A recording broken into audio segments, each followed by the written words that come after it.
Vous avez peut-être remarqué que tout dans la nature est cyclique.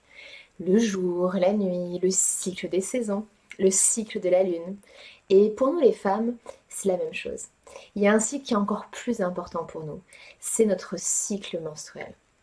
Alors, comment pratiquer un yoga qui respecte notre cycle féminin?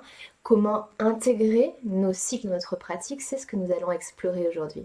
En regardant cette vidéo, on va apprendre à ajuster notre pratique de yoga pour qu'elle respecte davantage notre rythme intérieur et notre bien-être en général. Bonjour, je suis Valina Grison et j'aide les femmes à tomber amoureuses de leur essence féminine pour s'épanouir dans tous les domaines de leur vie. Bienvenue sur la chaîne Yoga and the Moon, la plateforme du bien-être au féminin. Donc plongeons un petit peu dans notre sujet.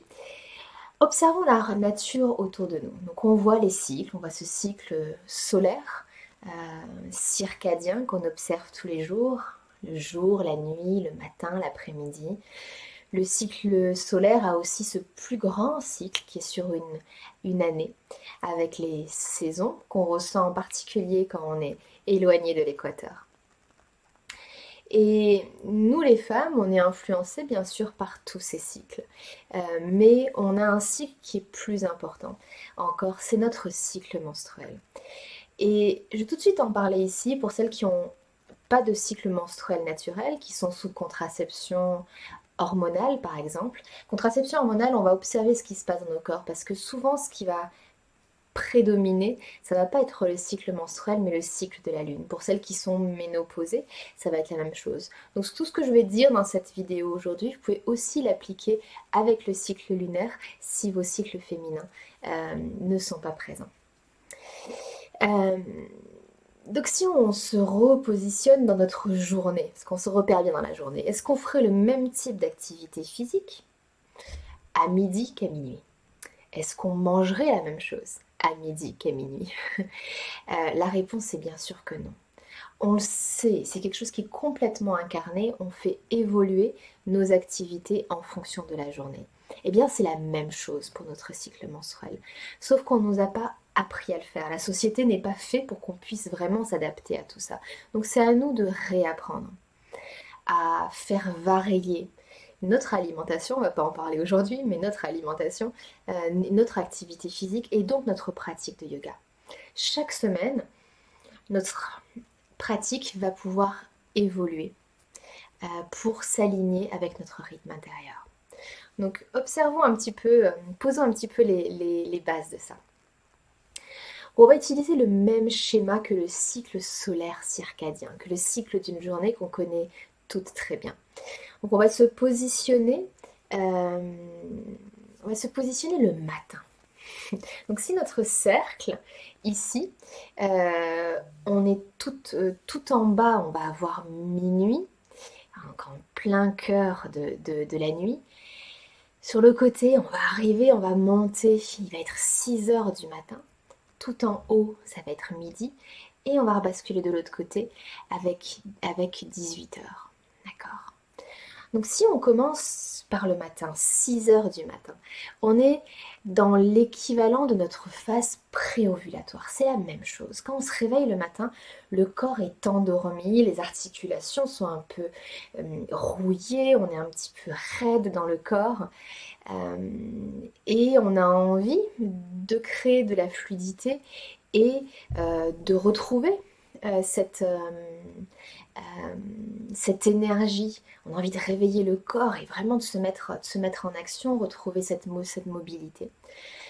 C'est la même chose qu'on va pouvoir vivre dans la phase préovulatoire. Donc on vient de finir notre période menstruelle, on était un petit peu fatigué, on avait moins envie de bouger.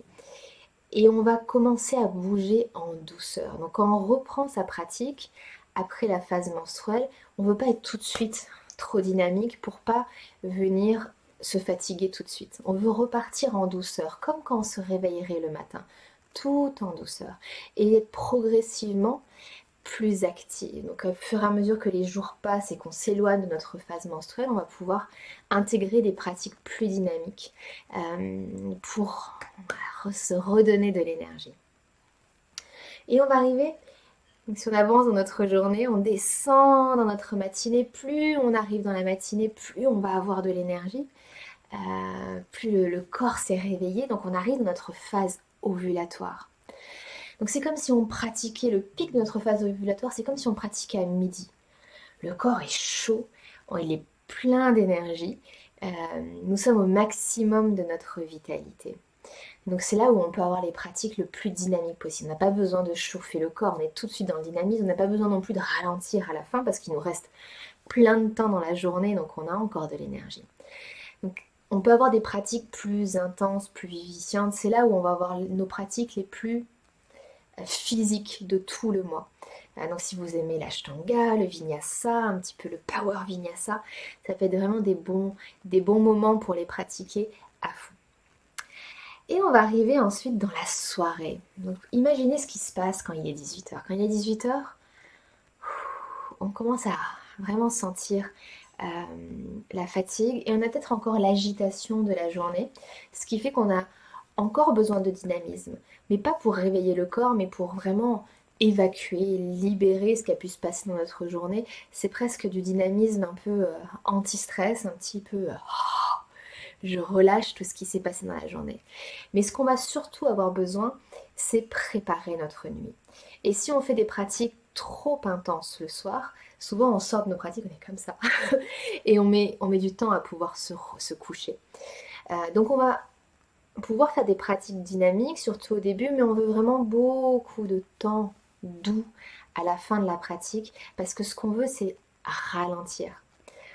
Ralentir, des pratiques plus douces, de la lenteur. Donc ça peut être des pratiques où la première partie est assez yang et après c'est yin la deuxième partie, où on va prendre du temps dans des postures plus restauratives à la fin, prendre un long shavasana. Donc on va alterner dynamisme pour relâcher, libérer. Si on pense si on fait le parallèle avec les saisons, c'est un peu la période de l'automne, donc on sait que là, les arbres perdent leurs feuilles. Donc nous aussi, on veut perdre les feuilles de tout ce qu'on a porté dans la journée, mais on veut aller plus en plus vers l'intérieur, comme la sève des arbres qui retourne vers l'intérieur. Donc mélange de yang et de yin. Et plus on va s'approcher du soir, donc si on pratique à 20h par exemple, plus on va rajouter cette dimension yin. Et c'est pareil dans notre cycle menstruel. Plus on s'approche de la période de nos menstruations, plus on veut ralentir et créer des pratiques plus lentes. Et justement, on arrive à notre phase menstruelle, qui correspond à cette phase de la nouvelle lune si on rajoute ce cycle-là. Et ça correspond au type de pratique qu'on ferait juste avant d'aller se coucher. Donc si vous alliez sur votre tapis de yoga à 21h, 22h, 23h si vous êtes des couches tard, à quoi ça ressemblerait? Moi, c'est des pratiques de yin, c'est des pratiques de restauratif, c'est juste d'allonger les jambes le long du mur Viparita Karani, un yoga nidra. Donc on va vraiment avoir des pratiques relaxantes, réparatrices. Et ça va être essentiel puisque c'est le moment du mois où on recharge nos batteries. Nous les femmes, on ne recharge pas nos batteries la nuit. Un peu, mais c'est plutôt les batteries la nuit, c'est le petit boost. Si vous avez quelque chose sur votre téléphone où vous branchez juste pour booster un peu. Nous, le moment où on est branché dans notre prise au mur, c'est au moment de notre phase menstruelle. Donc si on ne recharge pas nos batteries au moment de notre phase menstruelle, on va être fatigué tout le mois. Ça va être comme on va essayer de se reposer, mais il n'y a rien vraiment qui va nous remplir à nouveau.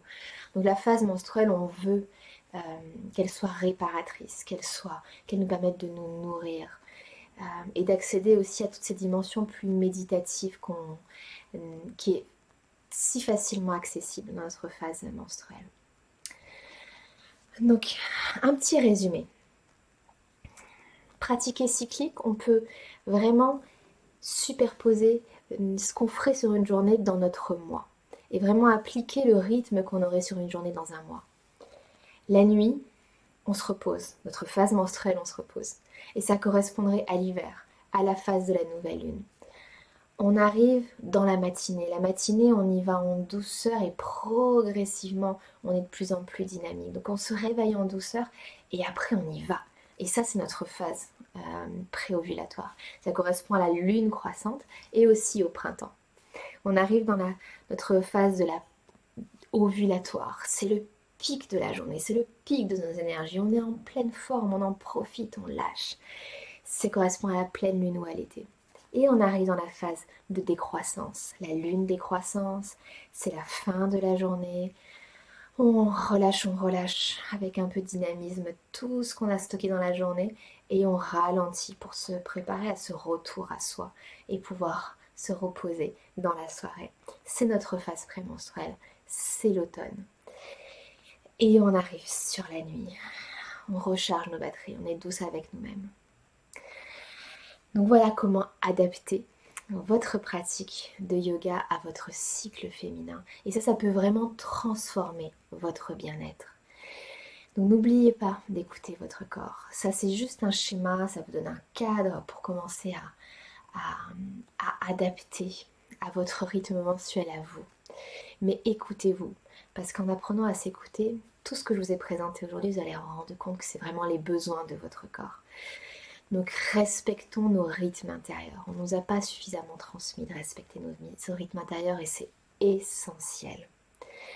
Et si ça vous donne envie d'aller plus loin, d'apprendre à intégrer pleinement ces principes dans votre quotidien, je vous invite à explorer ma formation Yoga des femmes. Vous pourrez découvrir des méthodes simples et concrètes pour répondre aux besoins spécifiques des femmes au travers de leur pratique de yoga.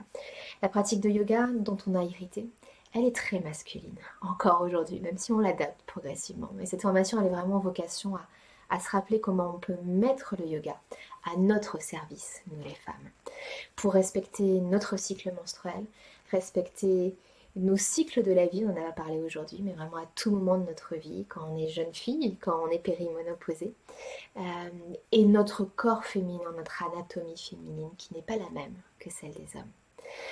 Je vous invite à peut-être découvrir cette formation, que ce soit pour votre pratique personnelle ou pour si vous êtes prof de yoga, pour mieux transmettre aux femmes. Moi, je vous dis merci d'avoir regardé cette vidéo. Et si vous avez aimé, n'hésitez pas à vous abonner pour encore plus de ressources. Et moi, je vous dis à très bientôt pour une nouvelle vidéo.